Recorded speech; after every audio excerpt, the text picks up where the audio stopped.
John Spielman with a video of Agony 118, the latest Agony column.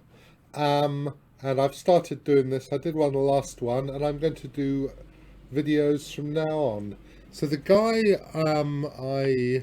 I received the games from is a guy called Joshi Prashant. He's an Indian guy. You can see he's 1994 in this handle, and that's because he was born in 1994. I assume he's either 26 or 27. He sent me some details. He's a pharmacist, got a master's in pharmacy, works for some pharmaceutical company, and as a medical coder.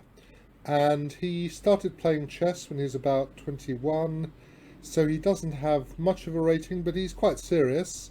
He plays online quite a bit, and he studies. He says a couple of hours a day.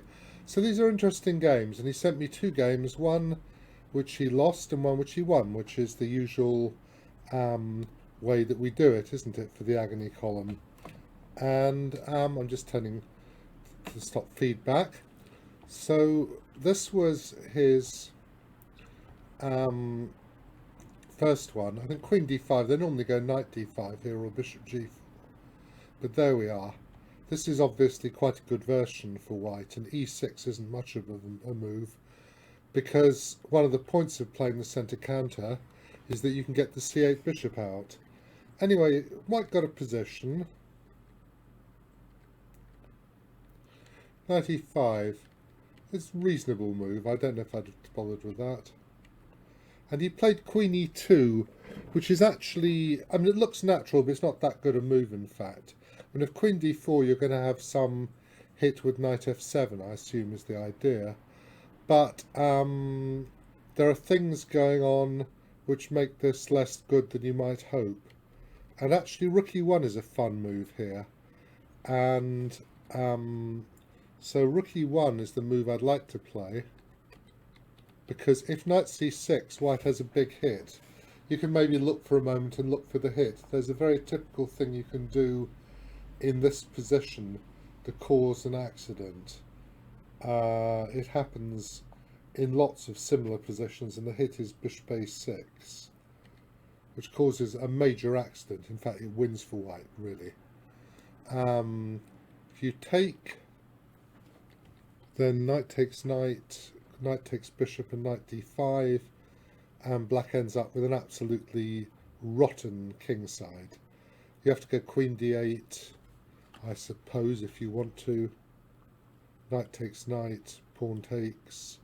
Bishop h6 would win the exchange if you wanted to, and I'd be very, very tempted to play bishop h4, because there's going to be some sort of major accident here on the dark squares. I mean, black is not going to be able to. So bishop h6, king h8, bishop takes rook would win, but this looks even better, because you're going to end up landing on the dark squares in a huge, huge way. It's going to be utterly disgusting. I don't know what you do. Maybe you can try h6 or something, and we can bring the rook up, or play queen g4 to f4. And at the very worst, we get a position with a huge bishop and f6. Anyway, it's winning for white, this. Queen b8, you go takes,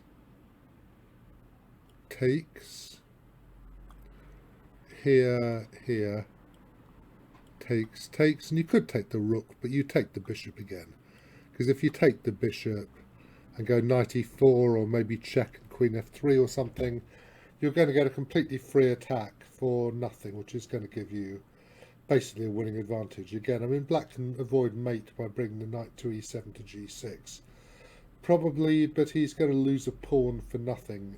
That's about the best he can do. And so this is a catastrophe.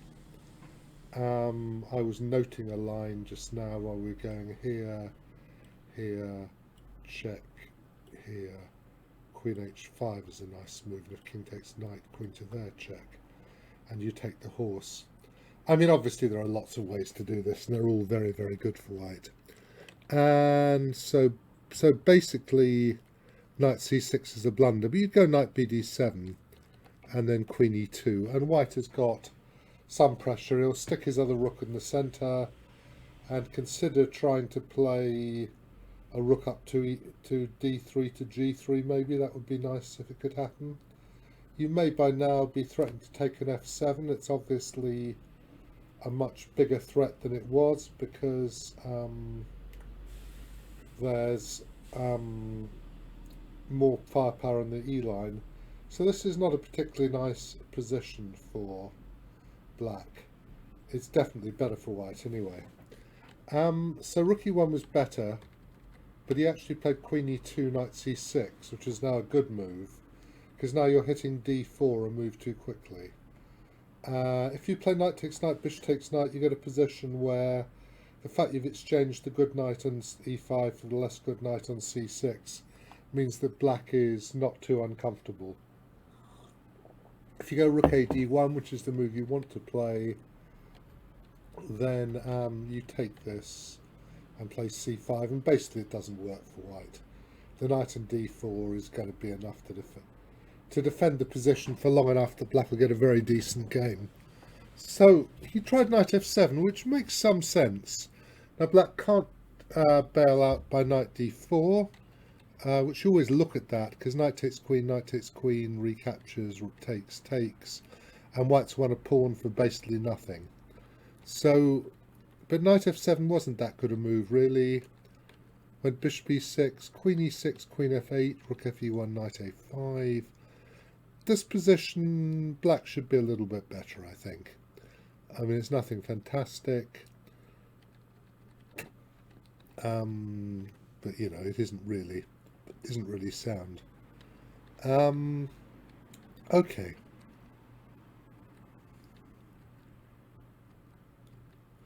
And bishop c5 is a blunder because, excuse me, that is the, as I said, not the glorious virus. It's still annoying. Because after bishop c5, b4, white wins a piece back, and he should win. c5 was best, and there's quite a funny move, knight b5. I thought queen d5 was some advantage, you know, but white will get a second pawn and go queen takes queen, knight takes queen, bishop takes bishop, king takes, or knight takes bishop maybe, knight takes knight, pawn takes knight, rook takes pawn. And this is fine for white. I mean, you've got two pawns now. It makes a big difference you've got a second pawn. Probably white's doing quite well. But actually there's a big trick here. So you can't play queen takes pawn because of queen c6, and you actually resign because bishop's there. That's the end of the game. And if rook takes, I thought queen f5 is normal, but actually the beautiful move bishop a6 destroys white really. Because queen takes bishop, queen takes rook, you don't have enough for a piece. And rook takes queen, bishop takes queen, you are going to win material. I suppose you could maybe try rook takes queen, bishop takes knight, bishop takes bishop, rook doubles. But the two bishops are much better than the rooks here. And that would definitely be clearly better. So you could maybe try this. Take. Some move like this, but this is just clearly better for black. The bishops are wonderful. Black might well just take on b2, because as long as nothing bad happens to him, then he's just going to be winning. Also, if you take on here, you're teeing up to play the move b5, which is a nice move. When you have pieces for a rook, then you like stable squares very much. Okay, what actually happened, let's go back, was bishop e6. That's a blunder. After b4, white's winning material.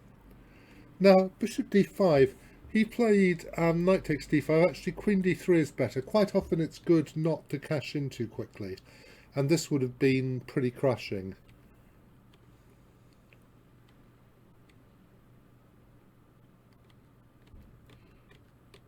It's the best move to stop rook to the 7th, presumably. Maybe king e7 as well, but and white is a whole exchange up. And it's not trivial. I mean, the game does continue, but it should be winning for white in the long term here. You'll probably play rook h4 to attack the h-pawn, get your rooks round, play some chess, but it's not going to be so trivial, but you should win. This is what happened. And Joshi now, he's exchange up. c4 wasn't a great move. Rook fe1 or bishop e3. I mean, this is quite a nice line. There's the brilliant move knight c1, which of course the engine told me about. I didn't notice it, but I mean... But this is clearly winning for white.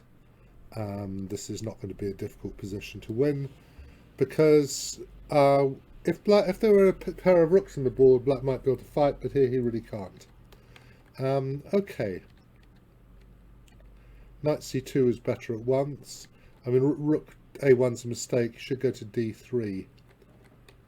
And you should be winning, but, you know, there's a knight in d4. It's not so trivial. I mean, it should eventually resolve itself with white having more pieces than black, but black can fight a bit.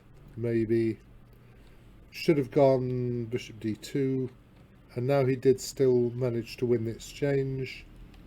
I think here maybe it was best to play f3 or g3, something to lose the exchange, but keep the king in a good square. This is a shame the king's in this square. It's not a good square. And now h3. I think you should probably have gone g3 or maybe g3, because then the king is much closer. Rook takes.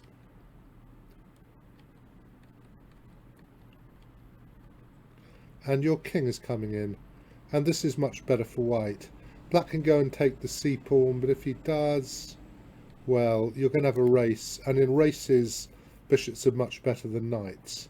And you're just going to go up and take this h-pawn, give up the bishop for the c-pawn at some moment, and then try to queen an h-pawn or something. Got very good winning chances. What happened? They got to here. That's a mistake. Rook g8 is a much better move, because then you, if g6, you go rook to the 7th, and you can take an c7, or take an h7. This way black was able to disturb the bishop. If bishop a7, he would have gone king b7. After here you get to a rook ending. The rook ending is certainly better for white, but there is a passed a-pawn, which makes life messy. Don't know if that's particularly a good move. Don't particularly like that. Probably rook h5 looks normal. And this is very passive. Actually, around about here it may even be that black is okay because of the a-pawn. I had some line which went...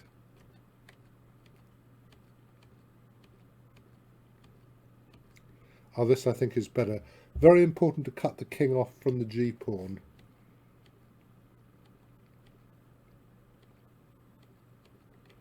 This is interesting. When you get to a 7-piece ending, as we have here, you can use the table base, and it turns out the queen to here check is winning, which wasn't obvious at all, of course.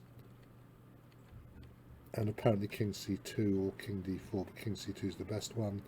And obviously you don't know if you're winning as white in this position, you just know you're trying to win. But the engine does tell me, or the table base tells me.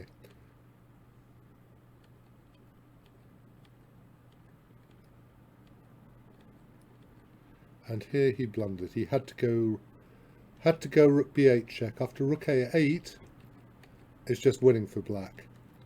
After check, king a4, check here, h6, rook a4, rook checks, king moves somewhere, pawn to the 7th. Then basically this should be a draw, apparently. It's important that the queen covers a1, very important, I think. And this apparently, and e5 as well. And apparently this is a draw. I mean, it's not obvious to me, but you can see white's going to have checks as well. And so probably black has to give perpetual or something. What they actually got to was here. And so Joshi lost. So it was quite a hard fight against this guy, who I think is being a bit rude about himself when he calls himself no talent bum. I would say that that's unnecessarily pessimistic. And here we are. Big battle ended up in an ending where black won by a tempo. Actually, two tempi here, isn't he? Because the pawn... oh no, actually it was one tempo, isn't it? Because if you could play pawn to the 7th, you would draw. But obviously after check, king takes pawn, pawn to the 6th, pawn equals queen is hopeless. So that was a big fight in which Joshi lost. And the other one was a big fight in which he won, though it started off quite badly for him. French defence, Vinava. I thought that you were supposed to play a3. Well, you are normally supposed to play a3 here. This looked odd to me, but actually when I looked, it's not that bad a move. I thought I looked at this. So that was takes, queen takes, takes, queen takes, knight c6, queen g4. You can play bishop b5 as well. There's quite an amusing draw here. Just with a draw by repetition, you go queen g7, bishop f8. I don't know if that's sort of faintly relevant. This is, I wouldn't have done that, I'd have gone knight g7. So, I mean, I would be playing, definitely going bishop a3 here to get my bishop onto that square, and I would think that with this bishop here, well, black can defend himself on the king's side, but I think it was quite good for white. It's a very, very big bishop. Maybe I don't know. I don't play the Vinava for either side. I think it's disgusting for white because of the bad pawns and black because of the bad black squares. So it's just not a clean enough position for me to know. That's a blunder because he missed the trick. Knight e5, a typical trick when the bishops are opposite each other. I think maybe he should have gone d5, bishop b5, maybe rook b1, maybe not. And just got some pieces out. And you put a knight in d4, it'll be okay for white, I think. I mean, even if you just took and played knight d4. The engine doesn't really like this at all, but you're going to try to do something. You've got a huge horse. Maybe you're going to be lost on the queen side. So what? The game will continue. I think it gives it line over plus or something. By the way, it's not clear that you wanted to have played rook b1, bishop c6 in this position. First, you'd have a tempo more. Secondly, you might be able to play a4 to defend your queen side. And so, well, anyway, they got to this position. f4 makes some sense. Now, interestingly, my engine wants to go queen a3 here. If you don't play f5, it doesn't make much sense for white.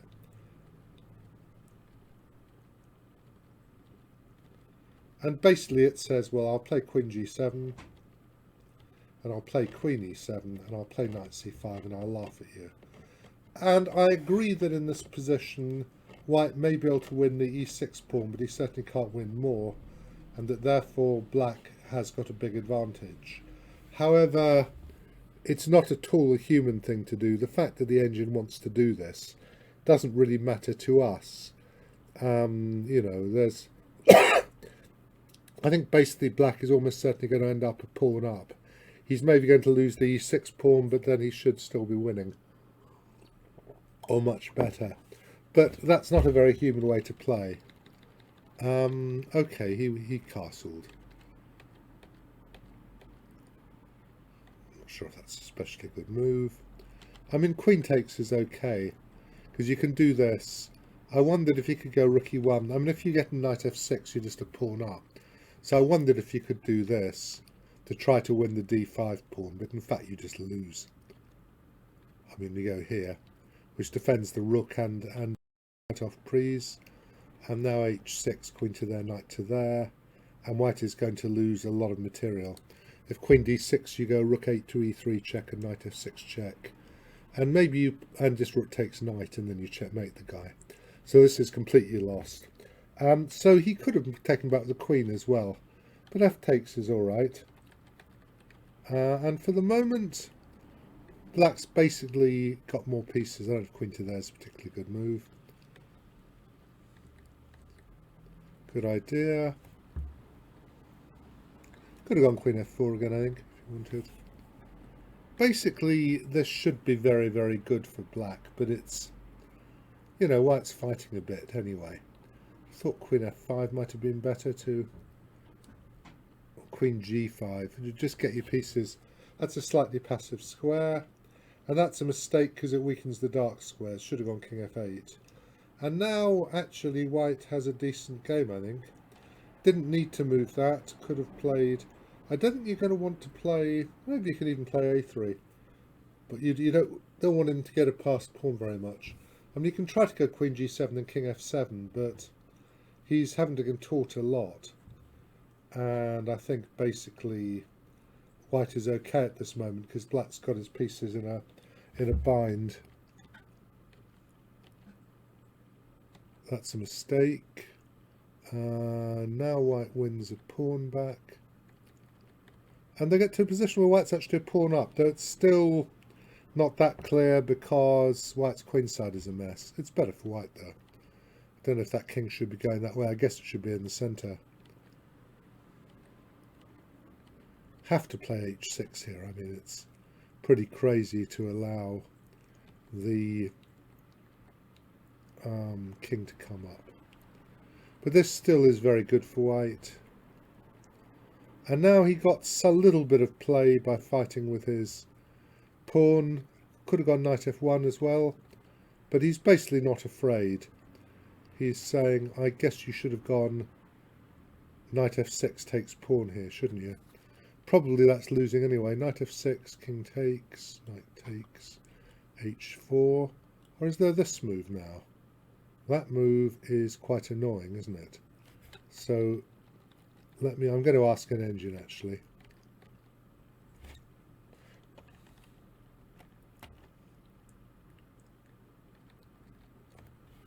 H2, knight b3, have to do. And you're okay, are you? You're able to stop this pawn. Right to there, here.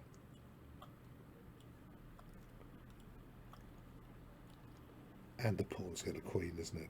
Basically, a passed h pawn is just too strong. So, okay, he didn't in fact do this. He went. And now the pawns are running. So, hard battle. Obviously, you don't play knight takes knight, and that makes life easier, though it's not important. The pawns are queening. So, another hard fight. Two big battles. In this one, the opening was a little bit ropey. I mean, I think knight f3 is a little bit ropey. Losing the e-pawn was a mistake, but Joshi kept on fighting, which is one of the lessons of chess. One of the main lessons is you have to keep on fighting and fighting and fighting. Doesn't matter what's going on. You just have to believe that you can make some trouble, which he did. And round about, well, I mean, here, presumably, this sort of position ought to be winning for black. But they got to this position, and although it should be winning for black, probably, it's not an easy position. You know, there are queens and knights on the board. I wasn't sure I particularly wanted to let that knight get to e5. I might have wanted to go queen f5 or something.